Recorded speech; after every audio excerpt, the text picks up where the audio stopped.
A 92 FM apresenta Nações Shopping Rock Sul em Cena. A música catarinense nos conecta com Ale Koga, Dino Cardoso e Lise Búrigo. Patrocínio Exclusivo Consórcios. Venha ser exclusivo.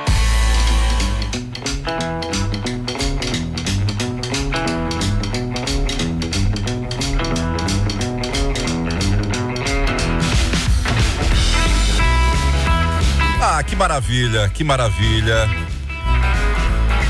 Estamos de volta aqui com o segundo episódio do Rock Sul em Cena, Nações Shopping Rock Sul em Cena, episódio de número 2, neste 29 de fevereiro de 2024. Dinão Cardoso por aqui e, é claro, com elas, Ale Koga, bom dia. Bom dia a todos. Tudo bem, Ale Koga? Tudo certo.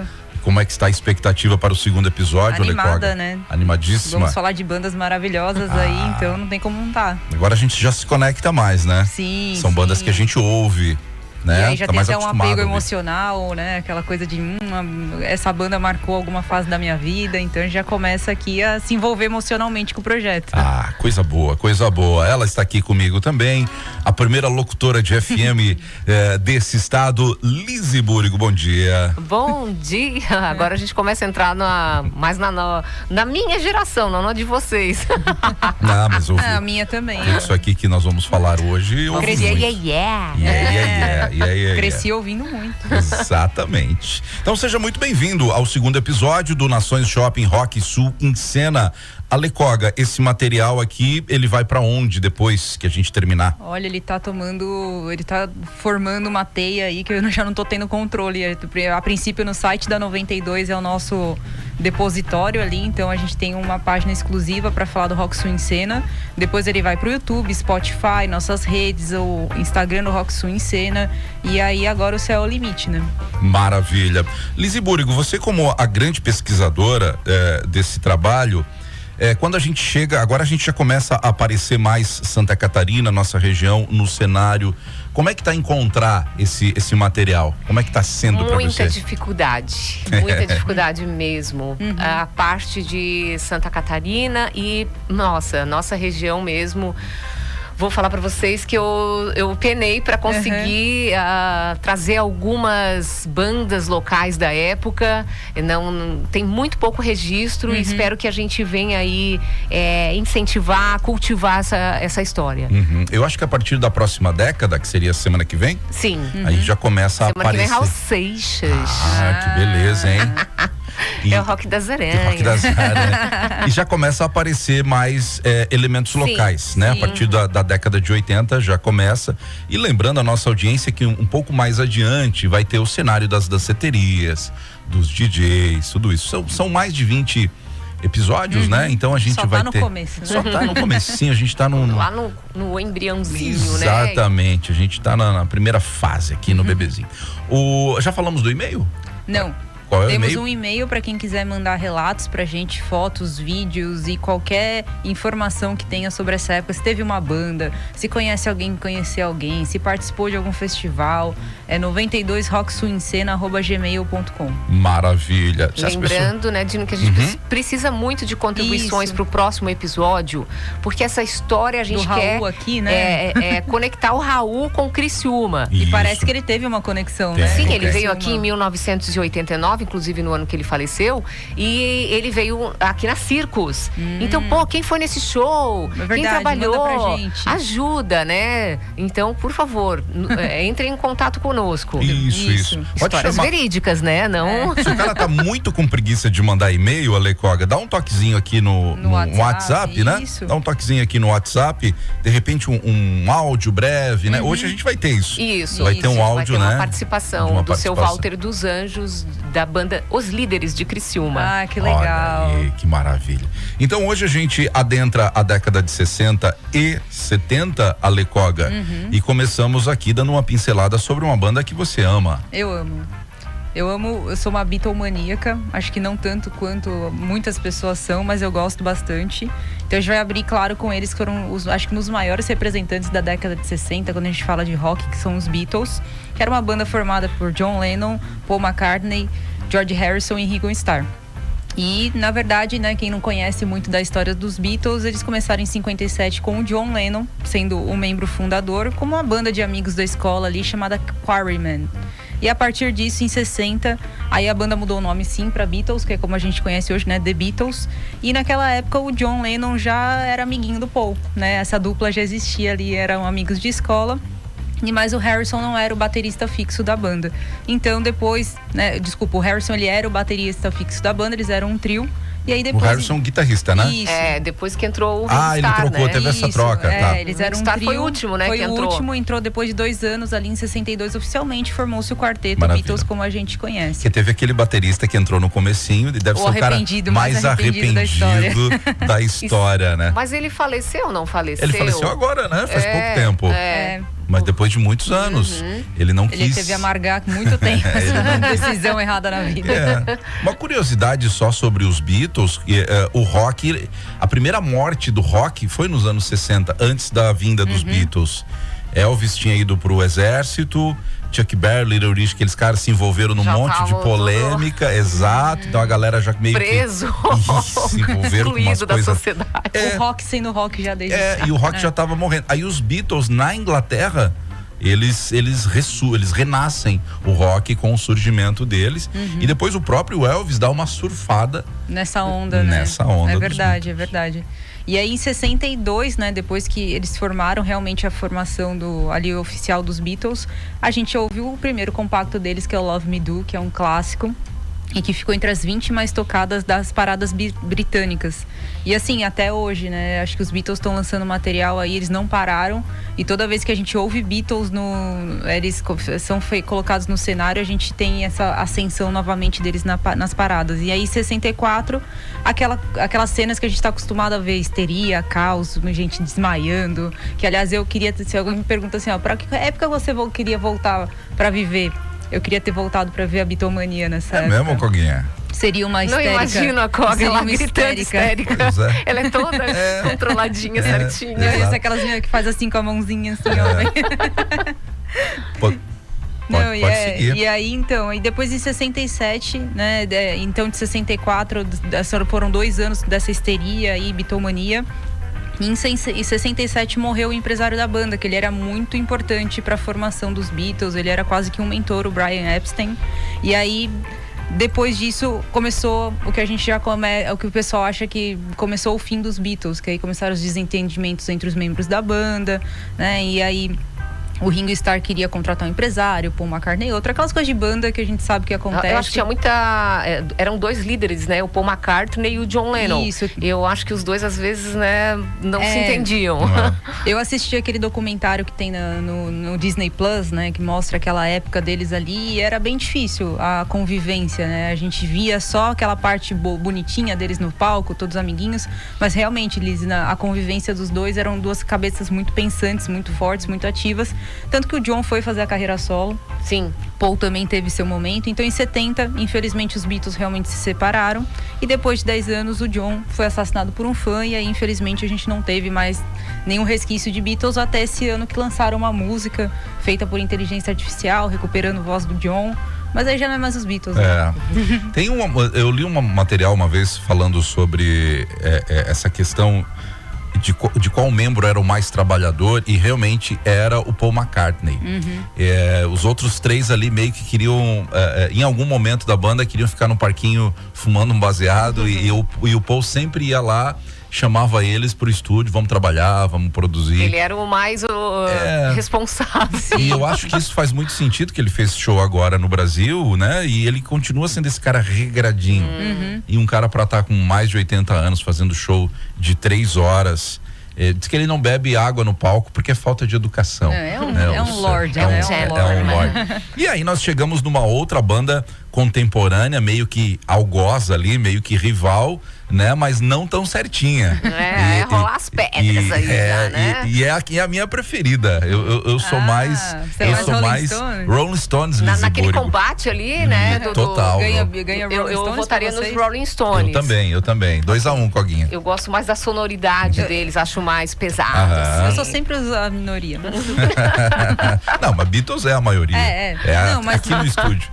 Mas eu acho que que o Rolling Stones ganha bastante aqui, ó. Não é todo mundo gosta de Beatles. Acho que o Rolling Stones é mais unânime.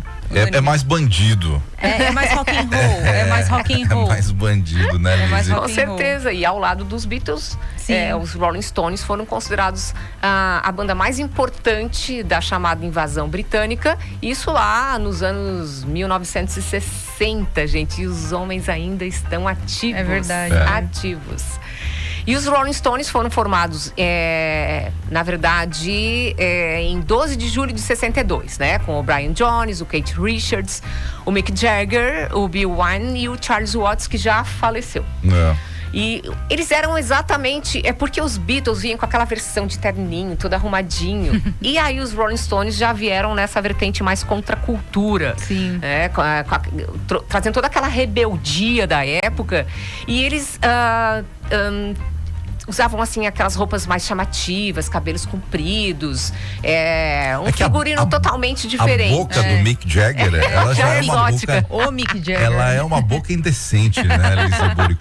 Olha a letra dos caras, Simpatia pelo Diabo. Eles têm uma música com essa temática, né? E ele todo se mexendo, né? Ele todo chamando o próprio em pessoa ali na hora da música. É a nova reencarnação do Satanás. A gente teve a Sister Rosetta no anterior. Isso. Esse seria o Mick Jagger. Aí veio a versão masculina. A versão masculina. Boa. E há 61 anos de estrada, mais ou menos, estão nativa aí há milhões, né, pelo mundo. Não, os Beatles, eu acho que... os Rolling Stones, sei lá, vão continuar. Enquanto o Keith Richards vive.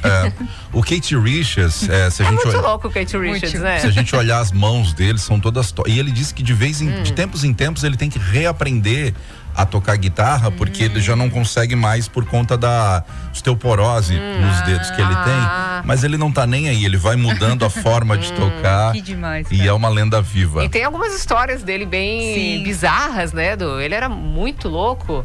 E diz que uma vez ele estava enlouquecido de LSD em casa e recebeu uma batida policial. E ele estava tão fora que ele achou que os policiais eram, assim, duendes.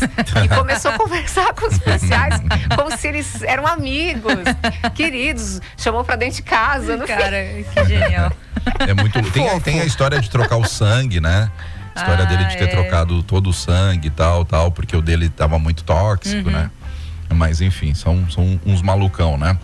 E aí chegamos na década de 70 ali, né, Lizzy? Com outros elementos que vão surgindo. Então, Beatles é um rock and roll mais puxado pro clássico, né? Sim. E Stone, eu acho que os dois são muito clássicos. O Stones é aquela mistura crua do blues com mas country. Mas é que o Stones tem mais guitarra, acho. Né? Ele já tem essa mais cara de rock and roll. Mais pesado, né? O som. A sonoridade, a atitude. Aí nos anos 70 começa a surgir os hips, né? Bandas como Creedence, Grateful Dead, o Mamas and the Papas, o próprio Jethro Tull colocando aquelas flautinhas. É muito louco aquele som do muito Jethro bom, Tull, né? muito tipo, vamos salvar o mundo da paz, a paz do mundo, né? É muito louco. Começa a surgir o hard rock um pouco mais pesado, né? Que até se confunde um pouco com o metal, né? Do Led Zeppelin, o Deep Purple, o Queen, que é uma banda indecifrável, né? Eu não consigo colocar o Queen numa caixa. Acho que ele mistura, né? Vários estilos. É verdade. Chega até ópera. Sim. Disco, né? O folk do Bob Dylan, né? Que era amado por todos esses. É um cara fanho. Que não canta nada, mas que consegue colocar uma interpretação nas suas letras que são geniais. Muito e é por isso que muito. A maioria desses caras aqui são fãs do Bob Dylan e começa a surgir o prog, a Lecoga, né? O prog. E o prog, o progressivo, ele faz uma mudança bem grande, porque o rock and roll sempre foi muito sexualizado, o progressivo não. Ele foi intelectualizado, se a gente podia dizer assim. Perfeito. Eu acho que é isso, né? Era a licergia do LSD, muita viagem. Vamos ficar sóbrio mais aqui. Uma viagem inteligente. Isso. Então, muitas notas, músicas muito trabalhadas, né? Como eu brinco sempre, uma coxa de retalhos muitas vezes, mas tudo muito bem construído. Com bandas como o Pink Floyd, né? O Yes, depois o Rush, o The Doors, que flerta com tudo isso.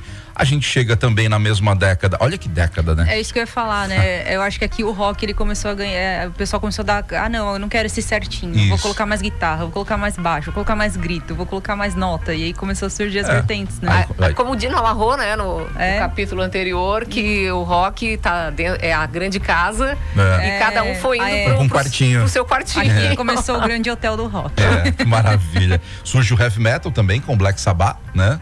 Lá nos anos 70, o Iron Maiden também, já pouquinho depois, explode nos anos 80, o Iron Maiden, mas surge também na década de 70. E ainda nativa, né? Sim. Entre idas e vindas, tá aí. E muito ativos ainda, né? Um show em Porto Alegre maravilhoso. Eles lançaram um disco novo ano passado, né? A banda vai vir pro Brasil de novo. E aí surge um movimento contra tudo isso.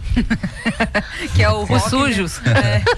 Surge um movimento contra tudo isso, que é os caras pobres, os caras que não sabiam tocar, que não sabiam falar, mas que queriam se expressar. Queriam ter uma banda, queriam ser gente grande, que é o punk, né? E aí temos novamente uma mulher, olha eu puxando aqui, né? A sardinha, a Pat Smith. Tudo começou com essa grande cantora e compositora, que é isso na década de 70, que começou dentro de um clube lá em Londres a trazer essas letras punk, e essa galera do punk. Começou a brincadeira. Maravilha. E os dois países competindo, né? Inglaterra e Estados Unidos, né? São dois movimentos dentro do punk. Cada região do planeta com seus motivos. Mas era o punk, né? De um lado ali, Ramones, encabeçando o punk nos Estados Unidos, e de outro lado Sex Pistols, The Clash. A gente já citou lá no ano passado, quando fizemos o especial do rock, a história do Ramones, que o nome Ramones vem porque eles eram fã dos Beatles e especialmente do Paul McCartney, e eles descobriram que o Paul, quando ele ia entrar nos hotéis, ele mudava o nome dele, e o sobrenome fictício do Paul era Ramones. Ai, que legal. E aí, por meio desse sobrenome, eles criaram a banda Ramones. Não sabia. Tudo tem muito. O próprio David Gilmour do Pink Floyd, aproveitando o gancho da Lizzy e falando ainda da influência da importância dos Beatles, o sonho dele era ter gravado alguma coisa com os Beatles. O sonho dele era isso. E fã também de Bob Dylan. Mas isso, Lizzy Búrico, a gente está falando, e a Lecoga, do rock mundial, né? E no Brasil, o que a gente recebe ali nos anos 70, Lizzy? Bom, episódio passado a gente comentou alguns pioneiros do rock, mas esquecemos de trazer um muito importante, que todo mundo, quando ouve falar o nome dele, alia a um cantor mais... Puxa, não sei se eu posso usar esse termo, mas brega. O Calbi Peixoto. Conceição. Canta muito. Nossa, né? Não é brega porque o pessoal acha brega, né? Mas eu acho que é brega pelo visual dele. Talvez. O jeito de falar. Mas é icônico. Ele é. Eu gosto do Calbi Peixoto. O Calbi canta a figura dele eu acho legal. O artista, né? Maravilhoso. Muito artistão, né? Então, ele morava fora do Brasil, já cantava fora do Brasil, e ele trouxe pra cá, isso na década de 70, uma canção que se chamava Rock and Roll em Copacabana. E ele estourou com essa música. E depois, lembra que eu falei do Betinho e Conjunto, que a gente tava... que ele lançou junto com Enrolando Rock? O Calbi Peixoto fez uma versão dessa música também, posteriormente, fez muito sucesso. Olha só. E aí a gente pode ligar, né, o rock brasileiro a dois movimentos. Que foi a Jovem Guarda, né, e a Tropicália. Certo. A Jovem Guarda, todo mundo vai lembrar, remeter ao Roberto Carlos, o Erasmo Carlos e a Vanderleia, que todo mundo chama de Ternurinha. Eu tava dando uma fuçada ali na história da Vanderleia, e ela disse que detestava esse apelido Ternurinha. Ela não gostava? Porque ela achava que era um termo muito, fofinha, bonitinha, patricinha. Ela gostava mesmo que ela fosse chamada, então, por Tremendinha. Ela queria ser chamada disso. Né? Ela tinha queria ser malvadinha. Isso, também. malvadinha. Porque o Erasmo era o tremendão. Era o tremendão, e ela queria ser a Tremendinha. Entendi. Que amor, né? Mas não pegou, né? Não pegou. Porque eu acho que Ternurinha ela ficou mais conhecida por isso. O apelido não é o que a gente escolhe, é o que os outros nos dão. Né? Isso é verdade. E aí, alguns críticos musicais, por exemplo, eu trouxe aqui o Arthur Dapiev, que é jornalista, crítico musical, escritor, e ele chama a Jovem Guarda como um mau antecedente do rock, porque eles eram muito certinhos. Sério? É a versão de alguns críticos, né, gente? Mas acho que isso é um reflexo de olhar pros Beatles e querer trazer um pouco disso aqui, né? Pra musicalidade resgate. e pro visual também, né? E aí vem a Tropicália. Nossa, pra dar também o oposto, né? Meu, é os Rolling Stones, assim, mais radicais, rebeldes do Brasil. A Tropicália foi muito louco no Brasil, né? E a Tropicália tinha muito... A gente chamava de Tropicália aqui, mas eles têm uma influência muito forte. Mistura meio que o progressivo, Isso. o punk, o rock and roll. É uma mistureba mesmo, Eles né? pegam aquilo ali. A própria Rita Lee intitula a Tropicália como um rock progressivo, né? Muito voltado com a questão do LSD. Sim, Como sim. Era uma droga que Viu? usada porque acho que eles realmente viajavam muito, né? Tanto que as músicas são meia loucas. E não sei como é que duraram há tanto tempo. Pois então, o Rony Von chamava eles de os bruxos. Sim. Os bruxos.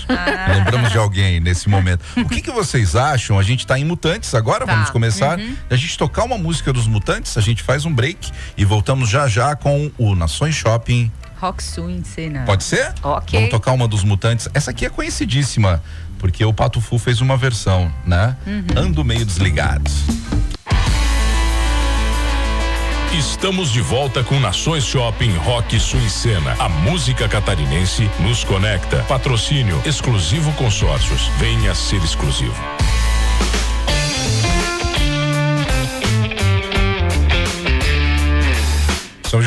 Estamos de volta aqui na 92 com o Nações Shopping Rock Sul em Cena.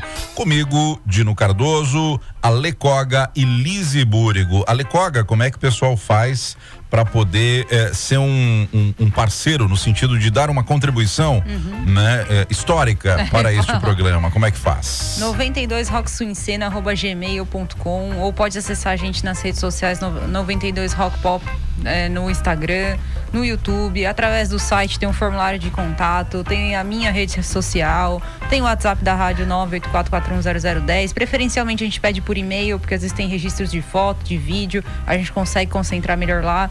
Mas como a gente quer a participação de todos, a gente abre todos os canais aqui para que a gente consiga pegar esse máximo de informação. Canais de comunicação não falta, né? E Liz, o segundo episódio, hoje é o episódio de número 2. Hoje estamos focados no quê? Nós fomos lá na essência, no cenário londrino, né? Beatles, Rolling Stones, viemos pro Brasil para trazer o que estava rolando aqui, final dos anos 60, década 70. Sim. As bandas que então trouxeram rock and roll para o Brasil. Maravilha. Paramos nos Mutantes, né? Encerramos o bloco anterior com Ando Meio Desligado dos Mutantes, uma música que o Pato Fu regravou ali pelos anos 2000, mais ou menos. Por ali, né? Mas o que a gente pode falar mais de Mutantes, Coguinha? Então, o Mutantes ele nasce em 66, é um grupo musical formado em São Paulo, originalmente pela Rita Lee e pelos irmãos Arnaldo Batista e Sérgio Batista. E a gente tem que dizer que eles foram totalmente, eu acho que, os precursores do tal do movimento tropicalista que surgiu aqui no Brasil, que é muito famoso, né? Principalmente porque Caetano Veloso fez uma música com esse nome, que eu acho que foi onde popularizou.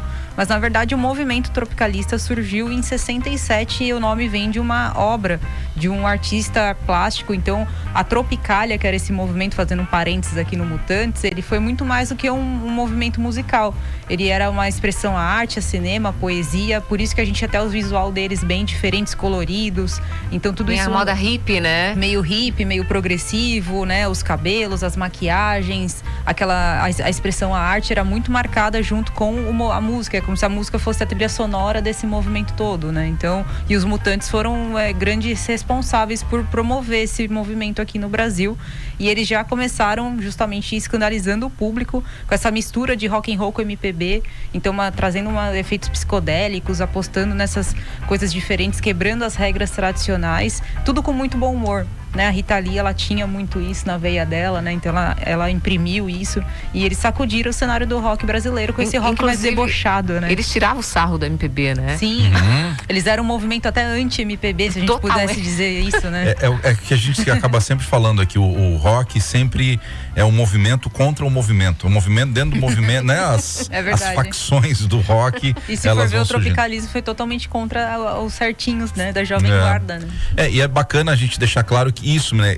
Que é um movimento artístico, assim como o hip hop, né? É verdade. Não é uma música, é um movimento artístico, música da rua, teatro, do skate, filme, da rua. né? Envolvia muita coisa dentro desse cenário artístico. E junto com os Mutantes, surge uma outra banda que tem mais ou menos o mesmo tamanho e mais ou menos a mesma importância. Só voltando os Mutantes aqui, eles não eram Mutantes, eram os Bruxos, quando iniciaram. Os Bruxos. Meus Bruxos. Eu achei muito legal da autobiografia da Rita Lee, quando ela trouxe que aí eles conheceram o Rony Von e ela era apaixonada pelo Rony Von. Não, mas quem não era? Ele era o príncipe, né? Como que era o sobrenome? Eu sou até hoje. Quando eu vejo lá, como é o nome do programa dele? Ele tinha um programa lá. Ele tinha um talk show na Record. E aí eles foram no programa da Record como os Bruxos. Depois foram jantar na casa do Rony Von. E ele, de um jeitinho dele, porque ele é todo querido, né? Sim. Todo gentleman. Ele falou, os Bruxos é meio pobrinho. O apelido dele era Pequeno Príncipe. O Pequeno Príncipe. Rony Von não toma café se não tiver uma toalha de mesa bem esticadinha, passada. Ele é. Com ali os... E ele, do jeitinho dele, mostrou um livro para ele que ele estava lendo, que era o Império dos Mutantes, que contava a história de seres de outro planeta que se transformavam em formas infinitas de vida, assim, com o intuito de conquistar e melhorar a Terra. E aí que eles mudaram de bruxos para mutantes. Aí a Rita Lee. É isso. É esse. Maravilha. Então aí a gente chega nos Secos e Molhados, Lizzy, que eu acho sensacional até para os dias de hoje, o som dos Secos e Molhados. E sabe quem era fã? Kurt Cobain. Kurt Cobain, quando estava num estúdio no Brasil, ele sabe quem é? Ele estava com os 2 discos na mão, Secos e Molhados e os Mutantes. E perguntou, como é que eu acho esses caras aqui? Ele era fãzão. Mas o que a gente pode dizer mais sobre os Secos e Molhados? Os Secos e Molhados, ele é mais conhecido por ter o Ney Matogrosso, integrante aí da banda. Mas além do Ney, tinha o Gerson Conrad e o João Ricardo. E os Secos e Molhados ficou marcado justamente pelo estilo como eles se vestiam. Sim. Os rostos pintados, as roupas extravagantes. E isso, na verdade, era uma mensagem subliminar contra, né, ao governo da época, né, aos militares que estavam no poder. E eles traziam dentro das letras dele formas de contestar a ditadura, só que eles usavam tão poético isso que as pessoas que controlavam a censura não conseguiam entender. Era muito inteligente. Eu acho que se a censura, se a ditadura trouxe alguma vantagem para o Brasil, foi essa, de fazer com que os caras tivessem que ser mais criativos e mais inteligentes para poder burlar. É verdade. A própria ordem, né? Só que aí aquele visual assim andrógeno do Ney Matogrosso chamava muita atenção, era muito diferente, aquela dança provocativa, e isso irritava. Inclusive tem uma história que eles foram se apresentar em Brasília e aí a sogra do ministro das Minas e Energia ficou implicando porque aquele artista estava com o peito nu no palco.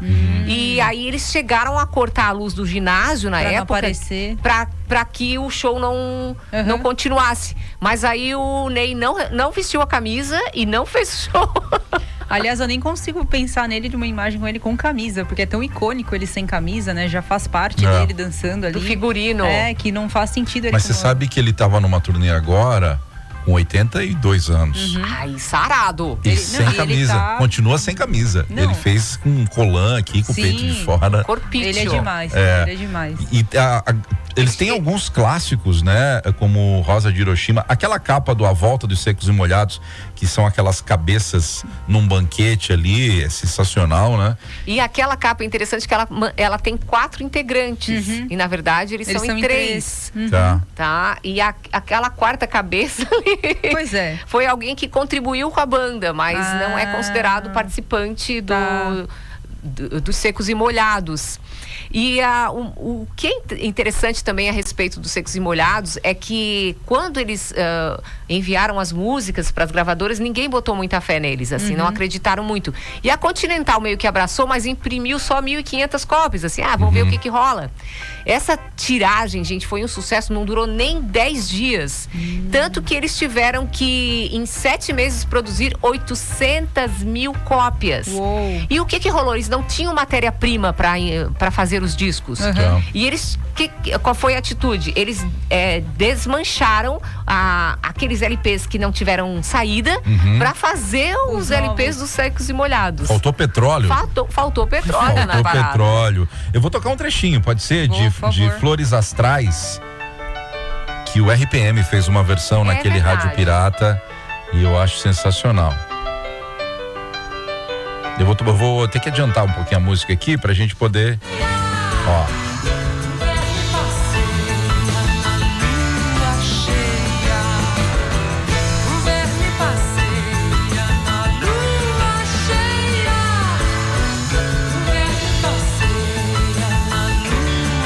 Já vou tirar aqui também pro YouTube não cortar a gente, né? Mas tá aí, um trechinho de Flores Astrais. A gente tem muito material de Secos e Molhados pra falar. E existe uma polêmica de que o Kiss se inspirou nos Secos e Molhados, nas maquiagens, isso confere. É uma lenda urbana. Eu sei que o Gene Simons já desmentiu, falou que não. Ele não ia admitir, né? Esse boato começou em 2006, quando os fãs dos Secos e Molhados começaram a dizer que o Kiss estava copiando o visual deles. E aí o Ney Matogrosso, que gosta de botar uma lenha na fogueira, ele deu uma entrevista pro Jornal do Brasil e ele disse que em 74 a Billboard já tinha publicado uma foto da banda com aquele estilo, e aí um empresário, né, tinha convidado os Secos e Molhados para tocar fora do Brasil. E ele disse que ele não queria tocar fora do país dele, que ele não queria ser outra Carmen Miranda, que acabou sendo retirada aqui do sucesso nacional, e aí eles não foram. E aí esses mesmos empresários criaram a banda Kiss, a versão do Ney Matogrosso. Aí tem a outra versão ali, né, Koga, também do Gene Simons falando que não. Tem ele negando, disse, né? que não, que eles já tocavam antes, em 72, eles já faziam apresentações com máscaras, e ele até foi meio sarcástico, assim, dizendo que na revista Rolling Stones, eles falaram que muitas pessoas acreditavam nisso, mas também há muitas pessoas que acreditam em discos voadores, não? Bem a cara dele falar isso. O linguarudo. Essa história da máscara, ela é muito controversa, porque tem ainda uma banda anterior a esses caras aí, uma banda chamada Mushroomhead. A pronúncia nem deve ser essa, mas esses caras antes, só que não fizeram sucesso, né? Aí a gente vai lembrar de quem fez sucesso. Sim. Não é? Não é assim? E esses caras foram os primeiros aí a usar máscara. Mas a gente vota nos Secos e Molhados. Eu sim, porque foi uma banda de sucesso no Brasil. Sim. E usavam máscara, né? Aí nós temos o Casa das Máquinas, que é uma banda com essa pegada aí também, de menos sucesso, né? De menos fama que esses três caras aí, esses dois conjuntos que a gente acabou de falar. Teve a sua primeira formação em 5 integrantes, com o guitarrista José Haroldo Binha, o baterista Luiz Franco Thomas, conhecido como Netinho. Aí depois entrou o vocalista Carlos Roberto Piazzoli, o Pisca, e o quinteto foi completado pela entrada do baixista Carlos Geraldo, que também cantava, pelo multi-instrumentista Pique, que era o cara que tocava lá piano, saxofone e flauta. Casa das Máquinas, eu esqueci de trazer o vinil, mas depois a gente vai bater uma foto. Por favor. Eu tenho esse vinil aí. Tu tens aquele LP que é uma obra, assim, com a porta aberta? Não. Eu me lembro, minhas irmãs tinham esse LP. Eu tenho outro, que é o Casa de Rock. Esse é o Lar das Maravilhas. Lar das Maravilhas. Isso, Lar das Maravilhas. Eu tenho o Casa de Rock, que tem a música Casa de Rock, que a gente vai tocar agora para ir pro bloco, e a gente volta com a cena local. Vamos lá? Aí, então chegamos. Então vamos de Casa das Máquinas, Casa de Rock. Daqui a pouquinho a gente volta com Rock Sul em Cena. Maravilha, fica com a gente. Estamos de volta com Nações Shopping Rock Sul em Cena. A música catarinense nos conecta. Patrocínio Exclusivo Consórcios. Venha ser exclusivo. Estamos de volta com Nações Shopping Rock Sul em Cena, o episódio de número 2, a Lecoga. Hoje estamos decupando os anos 60 e 70. Já estamos chegando na cena local. Já pegamos o voo para Santa Catarina. Aterrissamos em Santa Catarina. Exatamente, exatamente. Tem uma galera mandando mensagens aqui pra gente, 984410010, né? Agradecemos as mensagens de todo mundo. Daqui a pouquinho. E agradecemos os nossos patrocinadores. Exatamente. Muito obrigada por acreditar nesse nosso projeto. Maravilha, maravilha. Muito obrigada Muito mesmo. obrigada mesmo. Exclusivo Consórcio, que é nosso patrocinador, e o collab ali, Nações Shopping Rock Sul em Cena. Nosso padrinho. Sensacional.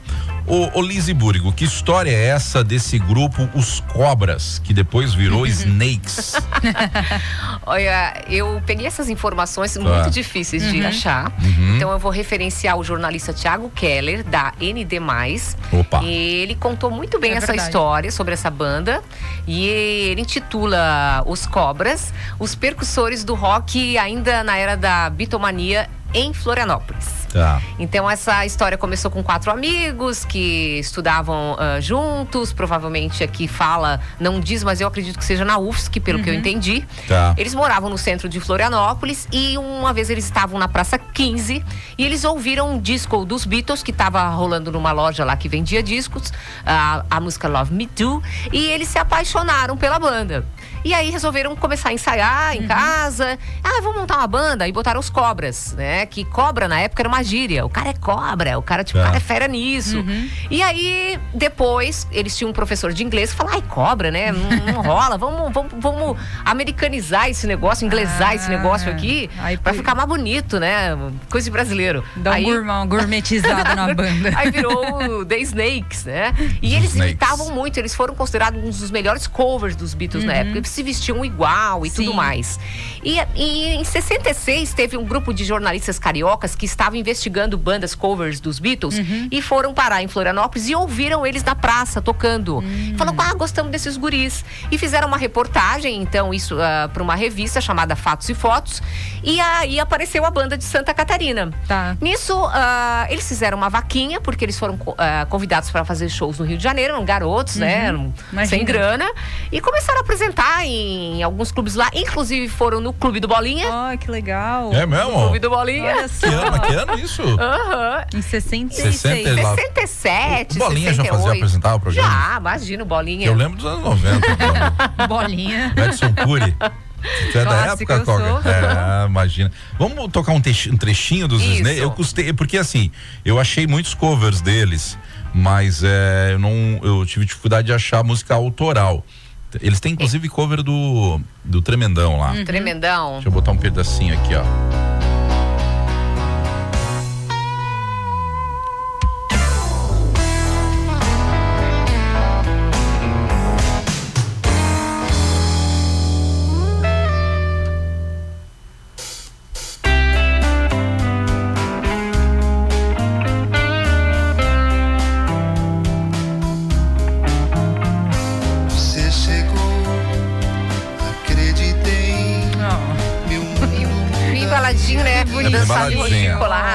Bem baladinha. Essa é a pegada aí dos caras, bem baladinha. E eles chegaram a gravar um LP em 66, né? Com a Sony Music, que é a antiga RCA, né? Época RCA. E só que daí eles só puderam colocar 2 músicas dos Beatles, que foram autorizadas, e o restante das músicas eram próprias. Mas eles tiveram que trocar o nome da banda para Os Rubis. Porque The Snakes... Os Rubis. Os Rubis. Eu lembro disso aí. Agora lembrou. Que antigo, Dino. Pois é. Não que eu tenha ido baladinhas dos Rubis. Eu tô achando que o Dino não nasceu no ano que nasceu. Mas eu lembro os Rubis, eu lembro disso aí. Os Rubis eu lembro. É porque daí já tinha uma banda do Erasmo Carlos e os Cobras. Do Roberto Carlos, que chamava Os Cobras. Então eles não puderam usar Os Cobras. Aí o Erasmo não deixa ninguém, né? Aí voltaram pra Floripa, sem grana, um dos meninos saiu e aí em 67 aí a banda continuou. Terminou. Mas eles estão aí, tá? Tem 2 deles, que é o baixista e o guitarrista. Você tem um canal no YouTube? Tem um canal no YouTube, eles já não são mais moços, né? A gente vê pela imagem. Mas nem eu sou. Nem nós aqui somos mais moços, verdade. né? Mas tá aí, então, de Floripa, The Snakes, né? Ou os Cobras. Ou os Rubis. Ou os Rubis. Os caras têm 3 nomes. Em 79, tem uma banda chamada, surge uma banda chamada o Grupo Engenho, que tem uma pegada mais MPB, né, Lizzy e Koga, mas é importante, tem eles fazem o resgate dessas manifestações folclóricas de Santa Catarina, né? Não é uma pegada assim tão rock and roll. E chegamos à década de Criciúma. Aquele áudio que nós temos é de um artista de Criciúma? Do artista que foi o líder da banda Os Líderes, seu Walter dos Anjos. Certo. Então, naquela época tem muito pouco registro, e aí assistindo um documentário do professor Ney Manique, vamos aqui registrar, né? Eu ouvi que existe a banda Universom, que foi de 71, que era formada Universom de Criciúma. Tá. Eram ex-alunos do Colégio Lapagesse. E aí faziam covers, algumas músicas próprias.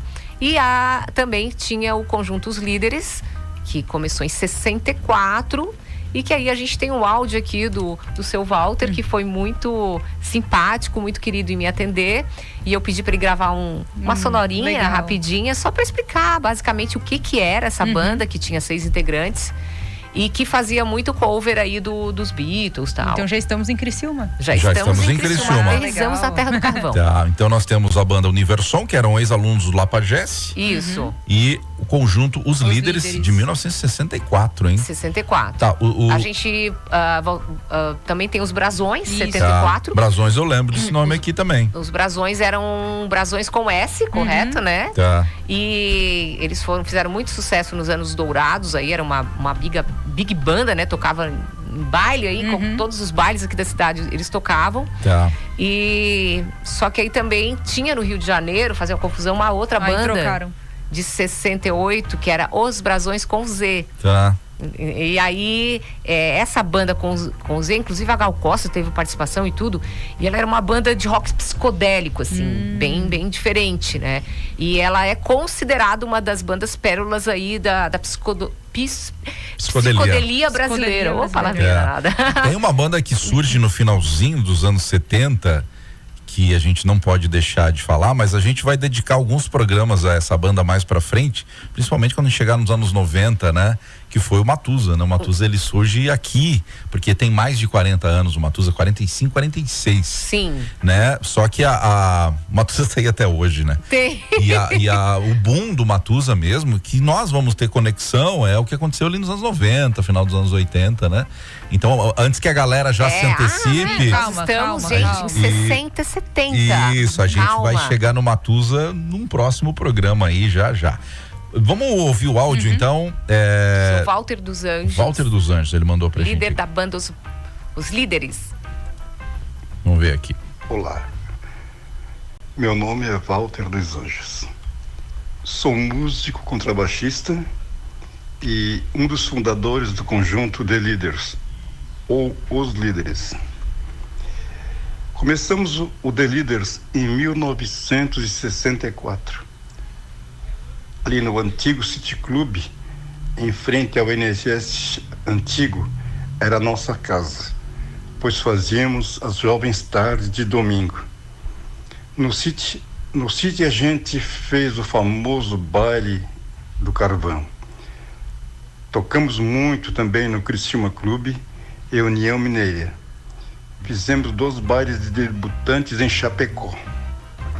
Era uma banda cover, tocando de tudo. As melhores nacionais e internacionais, muitos Beatles e Jovem Guarda. Em 68 colocamos o nome em português para Os Líderes. Como nós tínhamos uma dupla de sax, fazíamos muito Recaniff e Billy Vaughan. Em 66, 67, 68 e 69 fizemos uma temporada em Torres durante todo o verão. Era sem dúvida o conjunto da região mais famoso. Os Líderes encerrou suas atividades em agosto de 1995. Foram 30 anos de música. tudo isso aí. Obrigado, Izzy. Disponha, tá? Querido. Muito. A gente que agradece aqui o seu Walter Obrigada, dos seu Anjos, da banda Os Líderes, e foi longeva, né? Pois é. Foi até 95, é isso? Isso. E ele ainda continua tocando, ele é Ele contrabaixista. toca, ele é- A foto dele no WhatsApp, ele com a... Que legal, seu Contrabaixo Walter. ali. Parabéns, O obrigada. músico de banda baile, né, Koga? Ele é o melhor músico, ele sabe porque tocar ele toca tudo, Ele é versátil, né? Ele é versátil. É só pedir, toca, Raul! Não tem tempo ruim, né? Não toca. tem tempo ruim. Pô, que maravilha, então. E algumas outras bandas que a gente Tá. vai citar, CM5, Santa Fé, Santa Mônica, Crisma e... Dessa época, né? É. Dessa época aí, dos anos Brilhando ali. 60 até chegar ali nos anos 70. Algumas gírias da época, Lizzy Búrigo. Ah, bicho! O Dino usa uma até hoje. Qual que eu uso? Às vezes você lança um broto aí. Ah, de um vez em broto. É um broto legal. Um broto, às vezes o Dino fala um broto. Pois então, E ele tem um programa aqui também de Calhambeque, não Exato, é? tem mesmo. Tá vendo?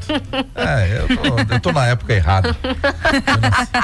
Eu nasci na época errada. Então, Tá, bicho.